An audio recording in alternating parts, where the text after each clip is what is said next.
Dan mereka berdua ini adalah tersangka utama atas pembunuhan 30 korban yang mereka mutilasi, kemudian mereka makan dagingnya. Wow, hobi yang sangat aneh. Hai guys, assalamualaikum warahmatullahi wabarakatuh. Welcome back to my channel. Thank you so much yang udah klik video ini. Kali ini aku akan bercerita tentang satu kasus yang tidak kalah serunya dari kasus-kasus yang lain. Tapi sebelumnya yang belum like bisa tekan tombol like, subscribe, komen, dan juga share kalau kamu suka dengan video ini. Thank you so much. Kali ini aku akan bercerita tentang sesuatu yang lain dari yang lain. Yang aku mau tanyakan sekarang ini, kalian punya hobi makan apa? Kalau aku lebih suka makan gado-gado kayaknya, buatan kakakku itu udah paling top banget ya. Tapi sebagian orang memiliki hobi yang agak sedikit aneh soal makanan. Apakah itu? If you ready, here we go.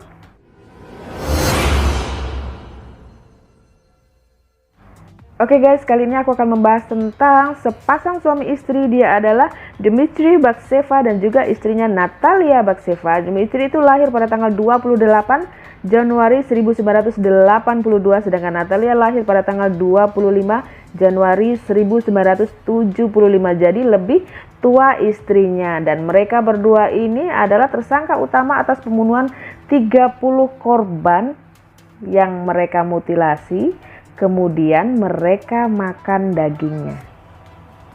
Wow, hobi yang sangat aneh. Kita bahas sedikit tentang profil sepasang suami istri ini ya. Dia itu Natalia. Natalia bekerja sebagai seorang perawat senior di sebuah sekolah penerbangan militer tinggi di Krasnodar, sedangkan suaminya itu adalah mantan napi dari kasus perampokan dan juga pencurian mobil. Kenapa mereka bisa tinggal di daerah militer? Karena sebelumnya suami dari si Natalia itu bekerja di situ sehingga dia memiliki jatah rumah. Bukan jatah rumah ya, kalau di Indonesia itu kayak rumah dinas ya, yang ditempati dia dengan suami sebelumnya, sehingga ketika suaminya itu bercerai, meninggal, kemudian dia mewarisi rumah itu dan tinggal bersama suami barunya di situ. Sedangkan si Dmitry ini bekerja sebagai tukang reparasi pembetulan AC atau apa segala macam yang ada di apartemen di perumahan kemiliteran tersebut. Jadi mereka berdua tinggal di tempat memang yang tidak jauh-jauh dari hukum ya, militer dan juga polisi. Tapi kenapa mereka semua itu bisa sampai kecolongan? Guys, sebenarnya kasus mutilasi dan juga kasus kanibalisme ini terungkap tanpa disengaja karena ketika itu pada tanggal 11 September 2017 Dmitry kehilangan HP-nya dan salah seorang temannya yang bernama Roman itu menemukan HP dari Dmitry. Kemudian tapi waktu itu dia nggak tahu kalau itu tuh HP dari Dmitry, sehingga dia membuka ponsel tersebut untuk mengetahui siapa sebenarnya pemilik dari HP tersebut. Tetapi ketika dia membuka dari HP tersebut dan melihat galerinya, ternyata itu adalah HP milik dari Dmitry. Dan yang lebih mengagetkan bukan itu, tetapi dia melihat foto di mana Dmitry bersama istrinya berselfie dengan kepala yang sudah dipotong, tangan yang sudah tidak utuh. Pokoknya dari orang-orang yang sudah mutilasi itu mereka dia pakai untuk selfie ya, mungkin sebagai kenang-kenangan mungkin seperti itu ya. Sehingga temannya itu sangat kaget dan kemudian melaporkan hal tersebut ke kantor polisi. Setelah melaporkan kantor polisi, polisi kemudian mengecek untuk mengetahui siapa pemilik dari HP tersebut dengan membuka SIM cardnya. Kan mereka sama seperti Indonesia sekarang sudah mulai diregistrasi, sehingga mereka mengetahui pemilik dari kartu handphone tersebut adalah Dmitry yang tinggal di area kemiliteran, sehingga dicarilah Dmitry tersebut. Setelah itu si Roman itu masih sempat bertemu dengan Dmitry dan Dmitry itu bertanya, apakah kamu melihat handphoneku? Tetapi ketika itu si Roman karena dia sudah tahu ya ada sesuatu yang tidak beres, dia mengatakan bahwa saya tidak tahu, saya tidak melihatnya. Dan kemudian tanpa berpikir panjang, polisi akhirnya mendatangi rumah dari Dmitry dan juga Natalia.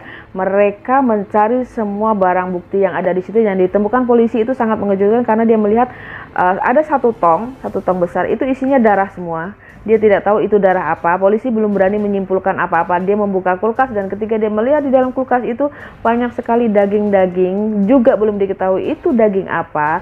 Dan kemudian masih banyak lagi di oven juga ada daging yang sedang dipanggang. Mereka juga belum tahu itu daging apa. Dan setelah dicek semuanya dibawa ke kantor polisi, dibawa ke laboratorium dan itu ternyata semua adalah daging dari manusia yang dia masak.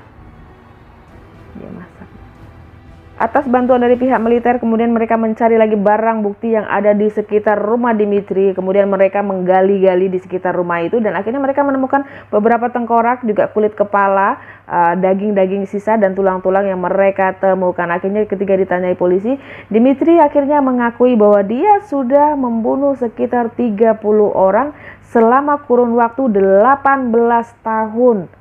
Itu dia melakukannya bersama istrinya. Jadi ketika polisi bertanya bagaimana cara kamu bisa mendapatkan korbanmu, dia berkata bahwa dia membuka di situs online, memasang namanya bahwa dia sedang mencari jodoh dan dia menanti orang yang tertarik dengan dia. Ketika ada yang tertarik, maka istrinya akan menyuruh suaminya itu untuk mengundang wanita tersebut untuk datang ke rumah dan kemudian mereka menghabisi para korbannya di rumah tersebut, di rumah di mana di daerah kemiliteran ya. Seharusnya hal tersebut seharusnya tidak terjadi, tetapi terjadi selama 18 tahun. Coba. Korban terakhir dari Natalia dan juga Dimitri adalah seorang wanita, yaitu seorang pelayan restoran yang berusia 35 tahun. Dia adalah Elena Varusheva.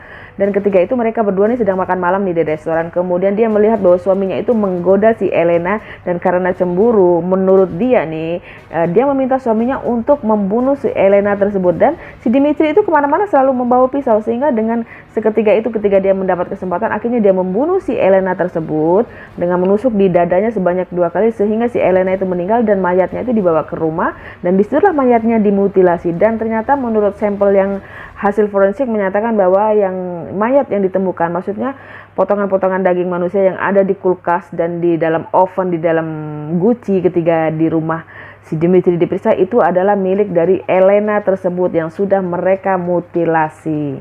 Ada hal yang sangat mengerikan ya di sini. Ketika itu polisi menanyakan kepada orang-orang yang ada di sekitar rumah dari Dimitri dan mereka para tetangga mengatakan bahwa si Natalia itu adalah wanita yang sangat baik gitu ya.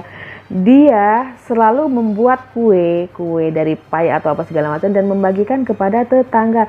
Dan di akhir-akhir ini ternyata ketahuan bahwa kue yang dia buat itu berasal dari daging-daging para korbannya. Dia bahkan bertanya pada salah seorang tetangganya, di mana kamu mendapatkan daging segar setiap harinya? Dan si tetangga itu berkata bahwa aku membelinya di sana dan di sana. Dan si Natalia ini berkata, aku punya temen loh yang bisa, biasanya dia menjual daging segar tapi dengan harga yang lebih murah. Maksudnya dia ingin menjual dari daging-daging manusia yang udah dia bunuh di dalam kulkas itu daripada nganggur.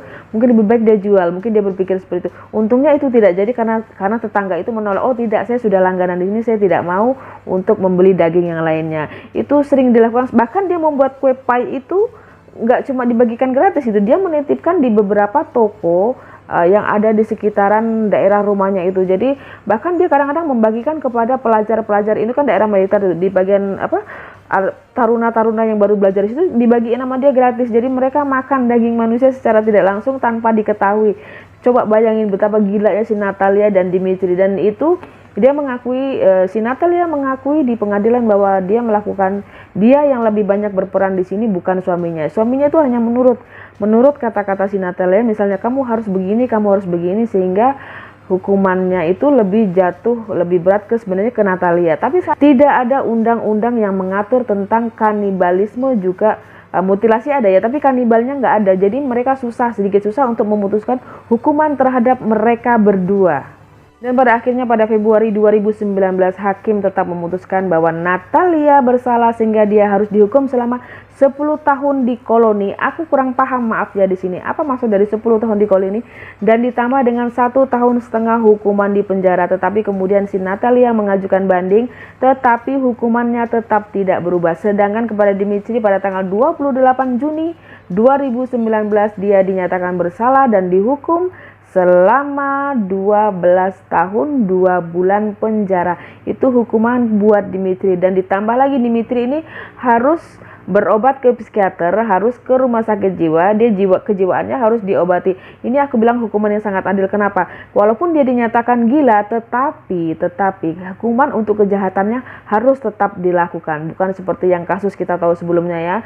Orang itu karena dia gila kemudian dia terbebas dari hukumannya. Kalau bisa jangan seperti itu. Tetap dia bisa diobati, dia harus diobati, tetapi juga hukuman harus tetap dijalankan atas kejahatan yang sudah dia lakukan. Tapi akhirnya pada tanggal 16 Februari 2020, masih di tahun ini juga, Dimitri meninggal dunia karena penyakit diabetes di dalam penjara. Oke guys, itu tadi kisah dari Dimitri dan juga Natalia, sepasang suami istri yang memang luar biasa.